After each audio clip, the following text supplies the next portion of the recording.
Hammaga salom. Siz Rizif kanalidasiz. Bugun biz yana bir dahshatli kriminal filmni qisqacha aytib beramiz. Filmda bir qizni o'g'irlab ketishadi va itdek bog'lab qo'yishadi va o'z maqsadlari yo'lida ishlatishadi. Nima bo'lishini esa video davomida bilib olasiz. Aytgancha, videoni boshlashdan oldin shu videoga bittagina like va kanalimizga obuna bo'lishni so'rab qolamiz. Bu siz uchun 5 sekundlik ish, lekin bizning bundan ham zo'r filmlarni chiqarishimizga motivatsiya bo'ladi. Oldindan rahmat. Filmning to'liq versiyasini Telegram kanalimizdan yuklab olishingiz mumkin. Videomiz homiysi Mostbet Bookmakerlik kompaniyasi. Hodisalar katta tanlovi va yuqori koeffitsiyentlar. Yangi registratsiyadan o'tib, promokod joyiga Rizif so'zini yozing va birinchi depozitdan so'ng 3 million so'mgacha bonusga ega bo'ling. Sof o'zbek tilida qo'llab-quvvatlash dasturi. Tezkor to'lov va pulingizni yechib olishda sizga qulay bo'lgan o'zbek valyutasi. Hech qanday komissiyasiz. Kommentariyadagi omad silkasi orqali registratsiyadan o'ting va o'z millionlaringizni yutib oling. Film boshida oq mikroavtobusdan ikki niqoblangan kishi chiqib, Lizani o'g'irlab ketishadi. Nihoyat, boshdagi qopni olishganda u it kabi zanjirband qilingan edi. Uni qo'riqchi kuzatib turardi, lekin u tezda g'oyib bo'ladi. Olim unga ovqat beradi va u olim bilan gaplashmoqchi bo'lganida, olim qattiq ovozda yo'q deydi.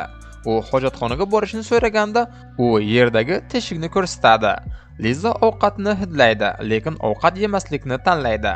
U uxlaydi va uni kameradan kuzatishadi. Unga nonushta berishadi, lekin kechki ovqatni yemaganini ko'rgach, u ikkala ovqatni ham olib ketadi.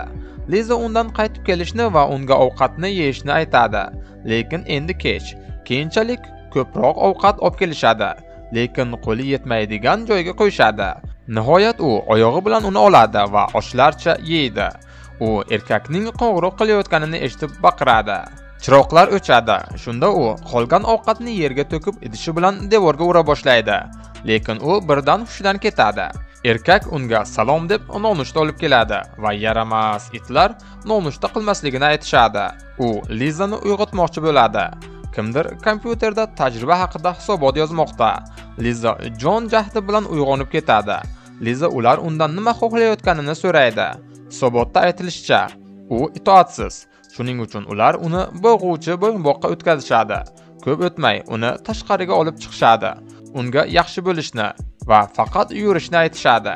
Liza yuguradi va u jazolanib yomon it deb aytiladi. Hisobotda aytilishicha, uning tajovuzkorligi oshib bormoqda va 5399 dasturiga kiritishadi. U Adam ismli odamning ovozidan uyg'onadi. U unga bir necha kundan beri shu yerda ekanligini va ularga o'xshash boshqa odamlar ham borligini aytadi. Ularga ovqat qo'yiladi, lekin Adam unga ovqat yemasligini aytadi, chunki bu ularni gallyutsinatsiya qiladi. U unga ovqatlanish kerakligini aytadi, chunki u o'zini zaiflashtirmoqda. Qo'riqchilar Adamning itoatsizligi uchun ikkalasini ham hushdan ketkazishadi. Liza uyg'onganida u ko'chib ketganini ko'radi. U Adam deb baqiradi, lekin eshik oldida uning sobiq sevgilisi paydo bo'ladi. Soqchilar uni boshiga urib nokaut qilishadi va Lizaning bo'yinbog'ini faollashtirishadi. U uyg'onganida Adam yana shu yerda, lekin bu safar yaqinroqda. Ovqat olib kelishadi va ikkalasi ham ovqatlanadilar. Ovqatlanishlari bilan uxlab qolishadi va Liza hayotini Adam bilan o'tkazishni orzu qiladi. Uyg'onganda ular o'zlarini yaxshi his qilishmoqda. Ular endi yaqinroqda bo'lganliklari uchun qochish rejasini tuzishlari mumkinligini pichirlashadi. Lizaning aytishicha, birinchi narsa bo'yinbog'ini yechib olishdir. Adam uning bo'yinbog'iga qarab, ular birga ekanliklaridan xursand ekanligini aytadi. Ular ozod bo'lishgach, Adam ularga shunday qilgan odamlarni topishga va'da beradi. Qo'riqchi paydo bo'lib, ularga bir-birlariga yaqinlashmasligini aytadi va Adam orqaga qaytadi. U Lizaga uxlashni aytadi, chunki ular ajralishni xohlamaydilar. Liza Adam deb baqiradi va qo'riqchi uni bo'yinbog'ini faollashtiradi. Hisobot Lizani asosiy mavzu sifatida tan oladi. Ertasi kuni nonushta qilish paytida Adam olimni nokaut qilib hushdan ketkazadi. U kalitlarni oladi, zanjirlarni yechadi. Liza unga ular hech qachon bu yerdan chiqolmasliklarini aytadi, lekin Adam unga ishonishini aytadi. U o'rnidan turib, Adamni urib yiqitadi. U kameraga qarab soqchilarni chaqiradi va soqchilar kelishadi. Ko'p o'tmay nazorat xonasida Adamni tomosha qilishmoqda. Erika va George ismli odam Lizaga ishlarni qiyinlashtirishga urinishda ayblaydi. Lizaning aytishicha, U hamma narsani nazorat ostida deb o'ylagan, lekin hamma narsa juda tez sodir bo'lgan. Liza universitet loyihasiga o'xshab ko'ringan tajribada ishtirok etadi. Agar doktor Fisher ular oldindan belgilangan parametrlardan tashqarida tajriba o'tkazganliklarini bilsa, jahli chiqadi. Birdan telefon jiringlaydi. George doktor Fisherga elektr quvvati yo'qligi, shu sabab kameralar o'chganini aytadi. Liza Adam bilan birga bo'lishni so'raydi. Uning aytishicha, qolgan barcha xonalarda muammo yo'q. Yagona muammo faqat ularning xonasida. Liza kabinetga qaytariladi va kameralar qayta yo'qoladi. Liza Adamni uyg'otadi va uni qochish haqida gallyutsinatsiyaga uchraganiga ishontiradi. Chiroqlar o'chadi va ular uyquga ketishadi. Adam va Liza hovlida. Adam hayvonlarning xulq-atvorini o'rganganini va ular bilan sodir bo'layotgan voqealar bilan o'xshashligini tushunib yetganini aytadi. Adam uni u bilan panjaradan o'tishga ko'ndiradi. Ular panjaradan o'tishganida bo'yinbog'lari faollashadi va Liza yiqiladi. Adam ham ortiga o'girilib yiqilib tushadi. Adam kasalxona aravasida uyg'onadi. Doktor unga yaqinlashib, gallyutsinatsiyaga olib keladigan eritma ukol qiladi. Keyin George Lizaga ukol qilish uchun uni yoniga boradi. George kamera xonasiga qaytadi, lekin Erika qayerda bo'lganidan shubhalanadi.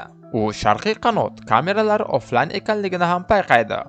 U ketganidan so'ng u Adam va Liza yo'qligini bilib sharqiy qanotga yo'l oladi va u yerda Lizani ko'radi.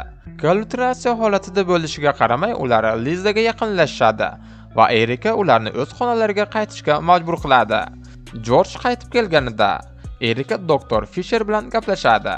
U Fisherning kelayotganini bilib bezovtalanadi.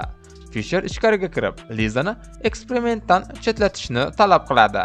Erika Lizani nogironlar aravachasida doktor Fisher oldiga olib boradi. Doktor Fisher tekshiradi va unga adrenalin yuboradi. Keyin Fisher masofadan turib kameralarni o'chiradi va uni so'roq qila boshlaydi. U nima uchun Adamda tibbiy yoki ozodlik blankalari yo'qligini so'raydi. Fisher loyihani yopish bilan tahdid qiladi va Adam tayyor ishtirokchi emasligini tushuntiradi. Fisher Lizaning yolg'onchi ekanligini tushunadi va Liza uni bo'g'ib o'ldiradi. Keyin uni muzlatgichga qamab qo'yadi. George va Erika bahslashar ekan, ular Lizaning kameraga qo'l silkitganini payqashadi. Liza ularga Fisher davom etishga ruxsat berganini ishontiradi. Liza o'z joyiga qaytariladi. Erika Fisherga qo'ng'iroq qilmoqchi bo'ladi, lekin George uni to'xtatib telefonni oladi. Adam uyg'onadi. Liza Adamga baxtli xotira haqida o'ylashni aytadi. George kamera tasvirlarini ko'rib chiqadi va Liza Fisherning planshetini yashirayotganini ko'radi.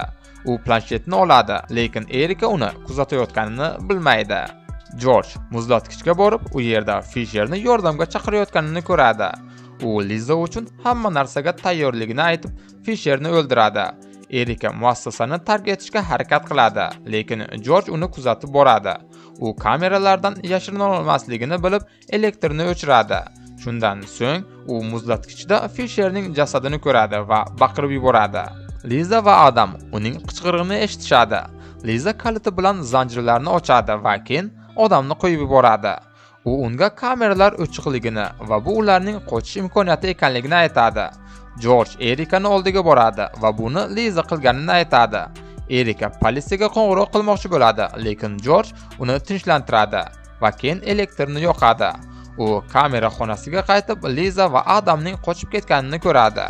U bo'yinbog'ni faollashtiradi va ikkalasi ham yiqilishadi. Erika va Adam ikkalasi birga xonaga uyg'onishadi. Erika uni nima qilayotganliklarini tushuntirishga harakat qiladi. U shuningdek, Liza uni 1 yil oldin ko'rganini va o'shandan beri unga qattiq bog'lanib qolganini, shuning uchun uni bu tajribaga tortganini aytadi.